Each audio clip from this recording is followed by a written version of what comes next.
Basically, it's the usual kindergarten advice of stay away from sick people, cover your coughs and wash your hands afterwards. Wash your hands frequently or use hand sanitizer if you don't have a sink around, and do whatever you know works to keep your immune system as healthy as possible, which is plenty of sleep, stress management, don't smoke, limit alcohol, etc. We have started to get in our doses of the vaccine for the seasonal flu. That's not going to protect against H1N1, but we know that many students every year do get seasonal flu, usually much later in the winter, December, January, February. But we encourage them to come on over and get the seasonal flu shot. We should be getting a good supply in next week. The H1N1 vaccine is not going to be ready for release until mid-October, and it will have a limited release and then trickle in the supply over the next couple of months. That is initially going to be allocated to people who are in CDC's defined high priority groups, which does include age 6 months to age 24.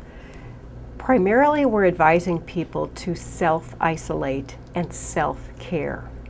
There isn't a lot that can be done in most cases for flu besides writing it out, getting plenty of fluids, plenty of rest, using some fever-reducing medicines. For people who do have conditions that put them at higher risk for complications from flu, we do ask them to contact us or contact their doctor. And for those select people, the antiviral medicines like Tamiflu and Relenza would be appropriate. Otherwise, CDC's recommendation is for the usual healthy person that using the antivirals is not particularly needed, not particularly appropriate. So for most people, it's hunker down.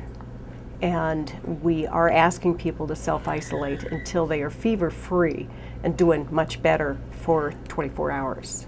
You know, the Provost's office has been very proactive in working with the flu planning team to establish a self-reporting website. We're, as public health people, we're asking sick people to self-isolate, and that means don't go to class. Professors traditionally, and students traditionally, hate to have class absences due to illness, and so many students do go to class when they're sick. To keep the spread down, we really don't want sick people in classes, and so the Provost's office has helped to establish this self-reporting website, which will help document that a student has a class absence due to flu-like illness. And the professors are being asked to have some flexibility, some better online options, and I think that was a brilliant plan.